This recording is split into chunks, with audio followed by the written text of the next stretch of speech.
Hello everyone, welcome to my online prep. So here we are again with the class 5 of a revision series for the CAIIB exam 2023. The exam is now very near and we are doing our best to help you complete your revision efficiently in this limited time period. So this revision series is for paper 3, that is ABFM, the Advanced Business and Financial Management. यहाँ पे हम discuss कर रहे हैं module A and the chapter is directing. So यहाँ पे भी we'll follow the same pattern. We'll discuss the important MCQs alongside the important topics that are related to it so that you can complete your revision here and now. So directing में क्या क्या चीजें हैं जो हम लोग को पढ़नी है. We need to understand what is directing, what are the characteristics and importance, what elements are considered under directing. Then there are four important elements. These are leadership, motivation, communication and supervision. इन सब का directing के अंदर क्या role होता है, हमें ये सब पढ़ना है. तो इसी से जो इम्पोर्टेंट क्वेश्चंस हैं हम यहाँ पर लेकर आए हैं. Also, the other videos that are containing questions from the previous chapters, they have been uploaded. If you haven't yet seen those videos, go see them. Subscribe to the YouTube channel of My Online Prep so that you get all the notifications whenever the videos are uploaded and you can see them there and then. आपका revision वहीं के वहीं complete होता जाता है. MCQs के साथ साथ में जब टॉपिक्स हम डिस्कस करते हैं तो वो बेटर हमारे माइंड में क्लियर होते हैं. So we'll discuss the MCQs that are important, also the important topics, so that you can score 60 plus in your examination and clear this examination in this given attempt itself. Now let us start and see what our first question for today's session is. So the first question is, which of the following is not a primary characteristic of the process of directing? Not a primary characteristic. इसीलिए इस question को बहुत carefully read करना जरूरी है. अगर हम लोग जल्दबाजी में रीड करें और हम मार्क कराएंगे कैरेक्टरिस्टिक्स क्या हैं तो वो गलत हो जाएगा. So we are asked which of the following is not a primary characteristics. Given statements: it is the initiator of the action, it is an all encompassing function, it is a one time activity, it flows in the descending order of the hierarchical structure. तो इसमें से पहले हम लोग को जरूरी है कि प्रोसेस एक्चुअली प्राइमरी कैरेक्टरिस्टिक्स है क्या. अगर हमको एग्जैक्टली पता होगा तो हम इजिली इस क्वेश्चन को आंसर कर सकते हैं. तो जो प्रोसेस है इसके अंदर क्या क्या चाहता है. First, it is the initiation of the action, ये पहला कैरेक्टरिस्टिक है. Then it is an all encompassing function, ये भी है, this is the second characteristic.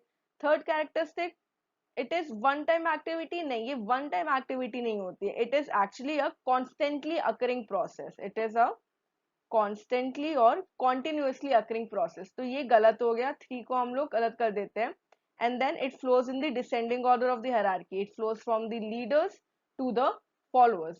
जो लीडर्स होते हैं वो गाइड करते हैं, इंस्ट्रक्शंस देते हैं और फॉलोअर्स उनको फॉलो करते हैं. तो ये कैरेक्टरिस्टिक नहीं है डायरेक्टिंग का, वन टाइम एक्टिविटी. और हमसे पूछा यही गया है which of the following is not a primary characteristic. So we will mark 3, that is only 3 is given in option C. तो 3 is not a primary characteristics. अब इसके अलावा क्या क्या है.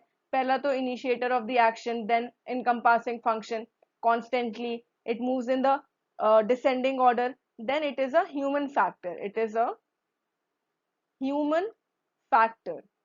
मतलब कि इनिशिएटर का मतलब जो रिस्पॉन्सिबिलिटीज ऑर्गेनाइजेशन पे, तो यहाँ पे मैनेजर रिस्पॉन्सिबल है कि वो प्लानिंग करे, स्टाफिंग करे, ऑर्गेनाइजिंग करे, कंट्रोलिंग करे, इन एडिशन टू गाइडिंग. तो ये सारी जो चीजें हैं ये प्लानिंग के अंदर आ जाती हैं. Directing, it actually gets the work done.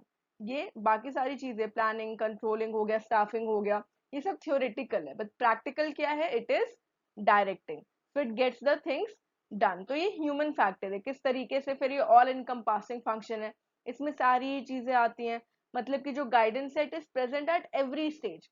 Managers के साथ भी हो सकता है, subordinates, departmentally. So it is all encompassing function.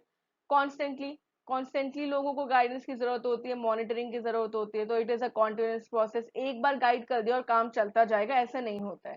Continuously monitor करना जरूरी होता है. Then it is a centrally occurring activity. मतलब ये डिसेंडिंग ऑर्डर ऑफ हायरार्की में वर्क करता है. ऑर्डर्स कहाँ से जाते हैं, सेंट्रल से लेकर फिर बाकी सारे फंक्शंस में जाते हैं. सो it is a central function या फिर डिसेंडिंग ऑर्डर. एंड देन उसके बाद इसमें ह्यूमन फैक्टर होता है. ह्यूमन फैक्टर का मतलब कि हर एक वर्कर जो है वो यूनिक है, उसकी जो नीड्स है, उसकी कैरेक्टरिस्टिक्स है, वो यूनिक है.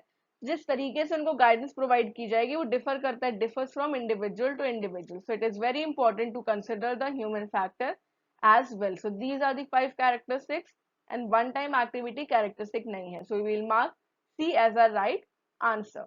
ठीक है, नेक्स्ट क्वेश्चन.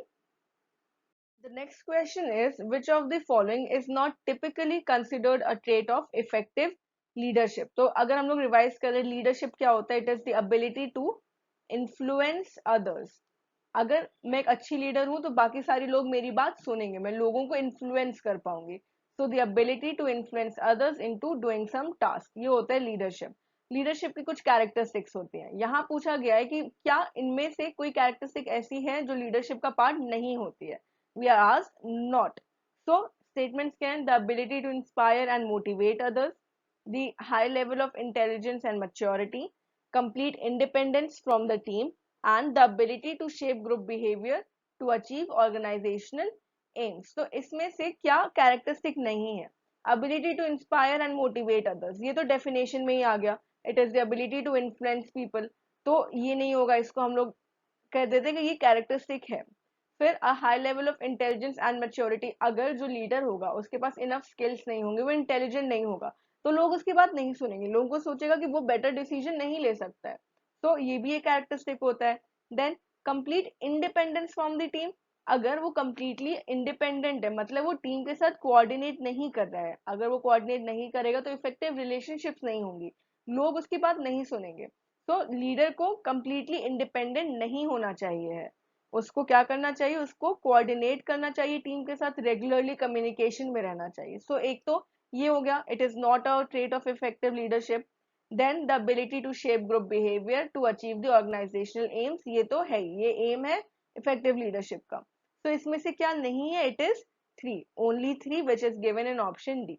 तो ऑप्शन बी सही है, only 3, that is complete independence from the team is not a trait of effective leadership. अब इफेक्टिव लीडरशिप में क्या क्या चीजें आती हैं? पहले तो it is a process that involves multiple people in which the manager they influence and direct the people who are working under them towards the accomplishment of the predetermined goals. तो ये दोनों चीजें आ गई, मतलब motivate others to accomplish the predetermined goals. उसके अलावा ये इस तरीके से होता है, the characteristics that are inherent in a person, मतलब कि internal characteristics, जैसे कि इंटेलिजेंस हो गया, उसके अलावा maturity level, personality, communication skills क्या है, प्रॉब्लम सॉल्विंग स्किल्स क्या है, ये इनहेरेंट उसकी कैरेक्टरिस्टिक्स होती हैं. ये क्या, उसके अलावा क्या है, ये एक तरीके का प्रोसीजर होता है which involves more than one person interacting with each other. Interaction is very important in directing or leadership. Then a leader is engaging in the activity of attempting to shape the behavior of others in order to facilitate the accomplishment of the goals. So shaping of behavior, ये भी इसके अंदर आता है, ability to shape the group behavior. And finally it is the leadership is dependent on one's position. अगर कोई high position पे होगा तो हम उसकी बात मानेंगे. तो यहाँ पे किसी भी एक तरीके से हम कह सकते हैं सिंगल मॉडल नहीं है लीडरशिप का in which is superior to another, but it entirely depends on the circumstance how the leader is actually managing the situation. तो वो भी एक important characteristic होता है कि वो actually जो situation है उसको manage कर पा रहा है कि नहीं. तो यहाँ पे पूछा गया था not a characteristic, it is only 3. So B is the right option. Next. The question says the capacity to convince others to pursue the predetermined goals is an essential skill of. तो इनमें से किसकी ये essential skill है?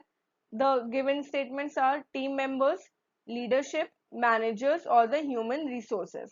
तो हमने देखा है कि इन्फ्लुएंस करने की कैपेसिटी या एबिलिटी किसके अंदर आती है? It comes under the leadership. Team members, they are the followers, they are the person who are following the directions and guidelines that have been providing and helping in accomplishment of the task. Then managers, the overall responsibility होती है of monitoring, supervising, taking care of all the actions. And human resources, it deals with the human factor. तो यहाँ पे क्या हो रहा है? Leadership ये कन्विंस करता है, it is actually the ability to influence the people to pursue the predetermined goals. So only 2, C is the right option. अब अगर हम लोग प्रॉपर या एफिशिएंट लीडरशिप फॉलो कर रहे हैं अपने ऑर्गेनाइजेशन में तो उसके बेनिफिट्स क्या होते हैं? First, it starts any action, starts any action because the leaders they have better knowledge of the goals, better knowledge of the process, तो वो जब गाइड करेंगे तो कोई भी एक्शन जो होगा वो स्टार्ट हो सकता है. So it starts or begins any action. Second, it coordinates the efforts of all the members under the team. Third, it helps providing motivation.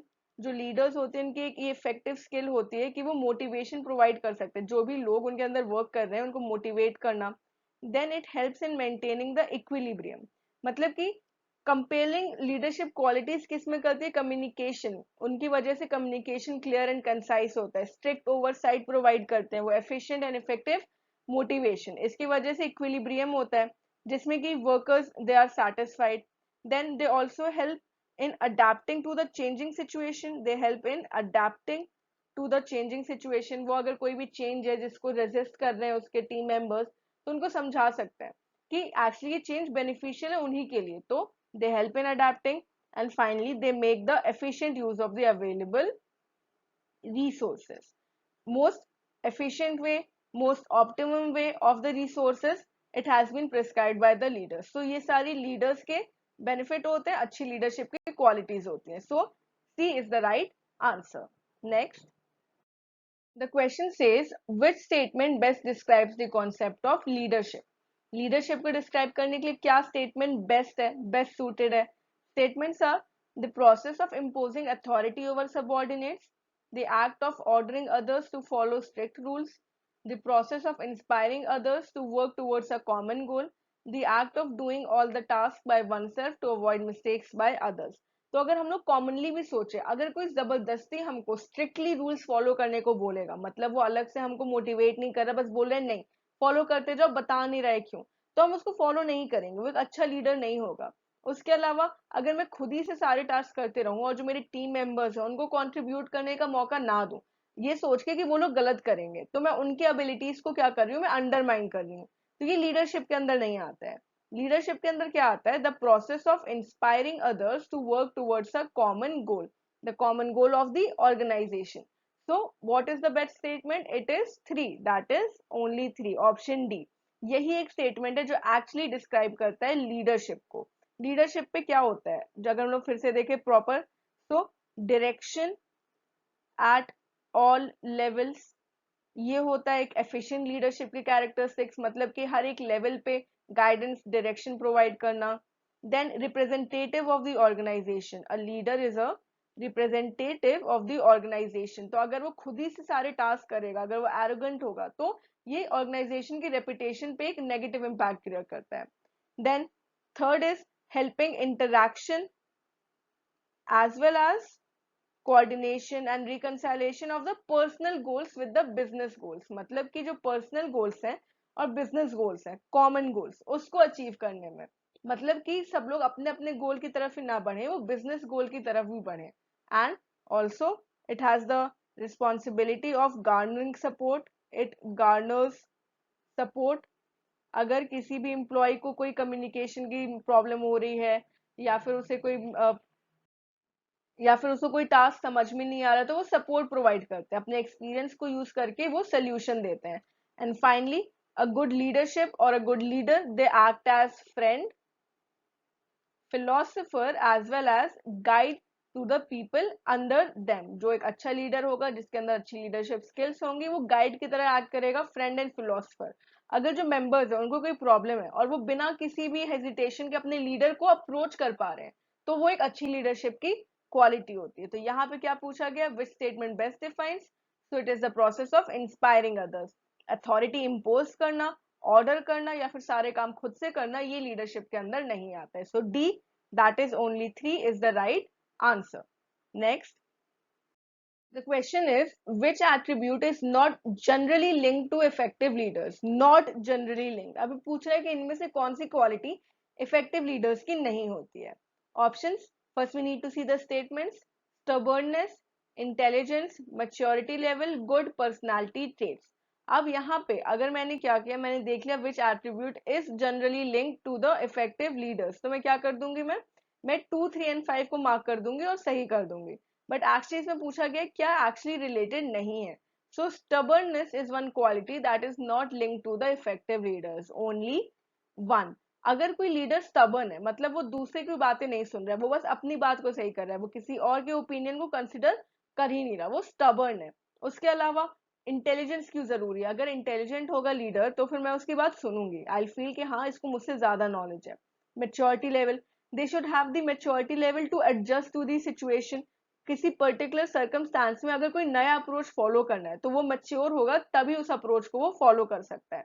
And good personality traits मतलब communication skills, interaction skills, the leadership overall, किस तरीके से वो खुद को present कर रहा है, क्या उसकी बातें ऐसी हैं जो लोगों को इन्फ्लुएंस कर सकती हैं. All of these things are the desirable qualities. इसके अलावा क्या हो सकता है? अगर वो जो he is a good listener, if the person is a good listener तो वो बेटर लीडरशिप क्वालिटीज इफेक्ट करता है. उसके अलावा लिसनर के अलावा एम्पथी होना जरूरी है. एम्पथी, एक्सपीरियंस, ये सारी चीजें जो पॉजिटिव क्वालिटीज होती हैं इफेक्टिव लीडर्स के. Stubbornness is not one among them, so only one is the right answer, that is A. Next, now there's this very important information for you. My online prep is providing free mock tests as well as free videos on the app.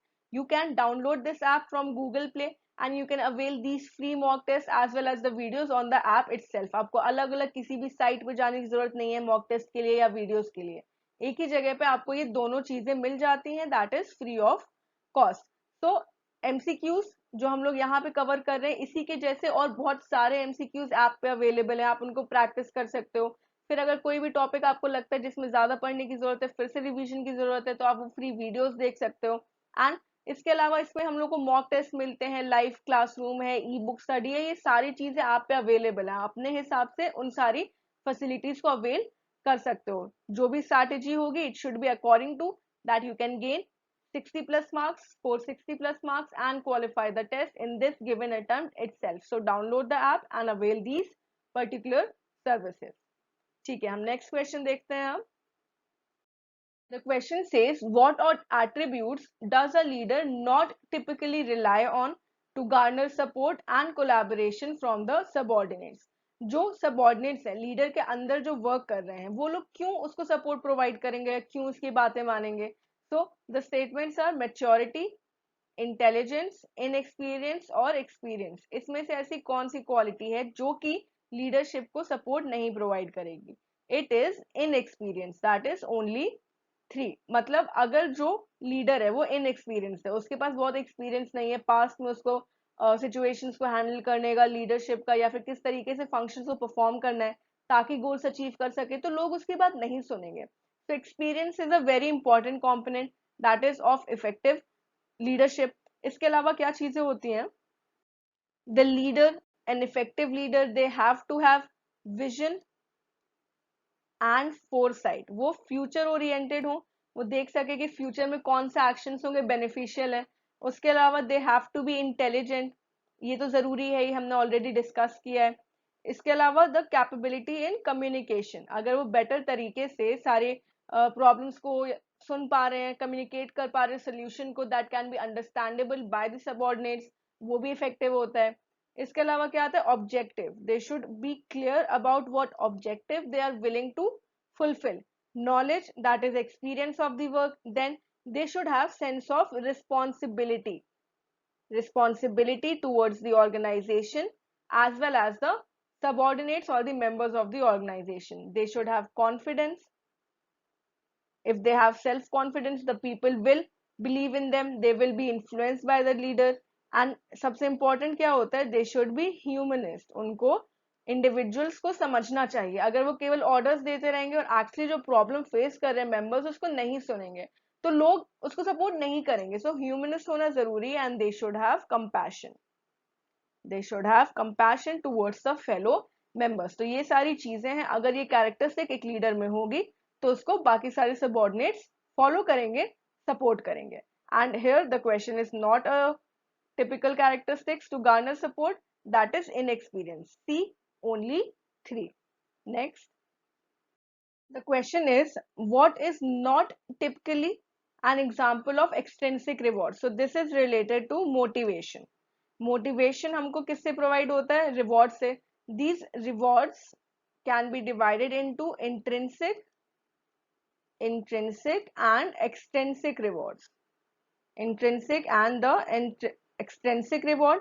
इसमें से intrinsic जो होते हैं, these are internal. Intrinsic और internal that come from within the individual. मतलब मुझे खुद से किन चीजों से मोटिवेशन मिल सकता है. And extrinsic is something from outside. Outside me मतलब within me and outside me. Outside surrounding से मुझे किस तरीके के rewards मिल सकते हैं. तो यहाँ पे पूछा गया कि extrinsic reward में क्या नहीं आता है. Statements are financial gain, personal satisfaction, social recognition, trophies और certificates. तो इसमें से financial gain तो extrinsic में आता है. Financial gain मतलब bonus. मुझे bonus मिल रहा है. अगर मैंने employee of the year का award जीता तो मुझे financial gain मिल रहा है. पर्सनल सेटिस्फैक्शन ये नहीं है, ये इंट्रिंसिक होता है, ये खुद में होता है. अगर मुझे कुछ काम करना पसंद है, मुझे अकम्पलिशमेंट से सेटिस्फैक्शन मिल रहा है, तो वो इंट्रिंसिक हो गया. Social recognition, it is again extrinsic, मतलब कि मुझे सोसाइटी में बेटर स्टेटस मिल रहा है. एंड ट्रॉफीज और सर्टिफिकेट्स, ये भी एक्सटेंसिक होता है, ये मुझको मेरे मैनेजर्स या ऑर्गेनाइजेशन की तरफ से मिलता है. इसमें से इंट्रिंसिक केवल पर्सनल सेटिस्फैक्शन है. सो ओनली 2, मतलब कि केवल पर्सनल सेटिस्फैक्शन ही एक्सटेंसिक नहीं है. इसके अलावा financial gain, social recognition, trophies और सर्टिफिकेट्स, ये दोनों ही एक्सटेंसिक रिवॉर्ड के अंदर आते हैं. अब मोटिवेशन के अंदर बहुत सारी थ्योरीज है, जैसे कि हेसबर्ग्स थ्योरी है, ईआरजी थ्योरी है. वो सारी थ्योरीज को हमको समझना जरूरी है. आप जाके उन सबको रिवाइज करो किसके अंदर क्या आता है. यहाँ पे क्या इंपॉर्टेंट है? Rewards, intrinsic as well as extrinsic. So C is the right option. Next. The next question is, in Aldorfer's ERG theory, which of the following needs is most closely linked with physical and mental well-being? So ERG theory हमने अभी देखा था, motivation के अंदर बहुत सारी theories है. तो ERG क्या है? It is a theory given by Alfredor. It is actually a model that is based on the Maslow. तो मैस्लो की थ्योरी को डेवलप करके और ज्यादा 3 स्टेजेस में फिर एडगर्लर ने अपनी ERG थ्योरी दी है. That is existence, then relatedness and growth. ये ईआरजी थ्योरी है. And growth. तो इसमें पूछा गया है कि कौन सा इनमें से सबसे ज्यादा मेंटल या फिजिकल वेलबींग से रिलेटेड है. Given are growth, relatedness, existence and affiliation. इसमें से रिलेटेड क्या है सबसे ज्यादा? It is existence, that is 3. So C, only 3 ये सही है. मतलब कि यहाँ पे जो एल्डर्फर का पैराग्राम है, इसमें जो 3 डिमांड्स है, it is what every single human being wants. Existence, it refers to the physical and mental well-being of the person. ये सबसे ज्यादा tangible है. मतलब ये एल्डर्फर के जो भी 3 रिक्वायरमेंट्स है, उसमें से सबसे पहली नीड है. It is the first need of existence. इसके अलावा क्या आता है? The need for relatedness. Need for relatedness is the sense of community. It is the sense of community, मतलब being related to the people, family का member, healthy relationships with oneself as well as others. तो ये हो गया relatedness. Third क्या होता है? Growth. Growth होता है सेल्फ डेवलपमेंट. मतलब कि जब मेरी एग्जिस्टेंस नीड्स, रिलेटेड नीड्स ये पूरी हो जाएंगी, उसके बाद मैं सेल्फ ग्रोथ की तरफ बढ़ूंगी. So self development, fulfilment, realising of the potential, ये सब ग्रोथ के अंदर आता है. एंड ये जो होता है growth, this is the least tangible. Growth needs, these are the least tangible. ये मटीरियलिस्टिक नीड्स नहीं होती हैं, बल्कि ये सेल्फ फुलफिलमेंट से रिलेटेड होते हैं. जो मैस्लो का हाईएस्ट पिरामिड में पॉइंट था, वो होता है ग्रोथ नीड्स. एंड लीस्ट क्या है? Existence needs. तो इसमें से फिजिकल और मेंटल वेलबींग रिलेटेड है existence, that is only 3. So C is the right option. Next. The question is about Hasburger's theory. So it says the Hasburg's theory of motivation is centered around 2 key factors, which are the key factors under Hasburg's theory. Statements are satisfaction and dissatisfaction factors, hygiene and motivating factors, intrinsic and extrinsic factors और psychological and physiological factors. अब ये सारी statements बहुत ज़्यादा similar है. यहाँ पे confusion create होना काफी ज्यादा जायज है, लेकिन अगर हमने सही से ये टॉपिक पढ़ा है तो हमें पता है कि हैसबर्ग्स थ्योरी में actually hygiene and motivating factors, केवल यही दोनों हैं जो इसमें इंक्लूड होते हैं. दीज आर द 2 की फैक्टर्स, दैट इज ओनली 2। बाकी सारे साइकोलॉजिकल, इंट्रिंसिक, ये सब हैसबर्ग्स थ्योरी में नहीं आते हैं। तो ये एक्चुअली क्या होता है, ये दो फैक्टर्स होते हैं जो एक ऑर्गेनाइजेशन में जरूरी होता है, मतलब हाइजीन और मोटिवेशन। अगर हाइजीन अच्छा होगा तो लोग ज्यादा एफर्ट पुट करेंगे, they will put in better effort into their work, and then the motivation factors, it will inspire the employees. So hygiene factors, better effort, and motivation factors, they will inspire. Both of these together, they actually make the employee put in better efforts, more efforts towards their work. अब इन दोनों को अगर divide किया जाए तो फिर hygiene factors के अंदर क्या क्या आता है और मोटिवेटिंग फैक्टर्स के अंदर क्या आता है। तो मोटिवेशनल फैक्टर्स क्या हो सकते हैं, अ सेंस ऑफ अकम्पलिशमेंट, अगर वो कोई टास्क कंप्लीट हो रहा है तो उसको प्रेज मिल रहा है, उसको रिवॉर्ड्स मिल रहे हैं, तो अकम्पलिशमेंट मिलेगा तो वो सेटिस्फाइड रहेगा। Recognition, again this is related to the rewards, अगर उसको रिकॉग्नाइज किया जा रहा है, उसके जो आइडियाज है बताया जा रहा है कि अच्छा ठीक है उसके ideas are actually valuable, then they will be motivated towards better efforts. उसके अलावा क्या हो सकता है, नेचर ऑफ द टास्क, अगर जो टास्क है इट इज चैलेंजिंग, मतलब केवल ऐसा नहीं जो एम्प्लॉय है उसको लगे कि सिंपल टास्क उसको मिल रहे हैं, इंटरेस्टिंग टास्क नहीं मिल रहे, तो अगर टास्क इंटरेस्टिंग होगा, वैल्यूएबल होगा, उसको लगता है कि कुछ चैलेंज है, सफिशिएंट अमाउंट ऑफ चैलेंज, तो वो बेटर मोटिवेटेड रहता है। They should have a sense of responsibility as well towards the organisation. Then promotions and growth, ये सारी चीजें हैं जो कि मोटिवेटिंग फैक्टर्स की तरह एक्ट करते हैं। Then we have the hygiene factors. Hygiene factors में क्या क्या आते हैं, पहले तो पॉलिसीज, ये फिजिकल फैक्टर से रिलेटेड होता है, क्या पॉलिसीज है कंपनी की। उसके अलावा सुपरविजन,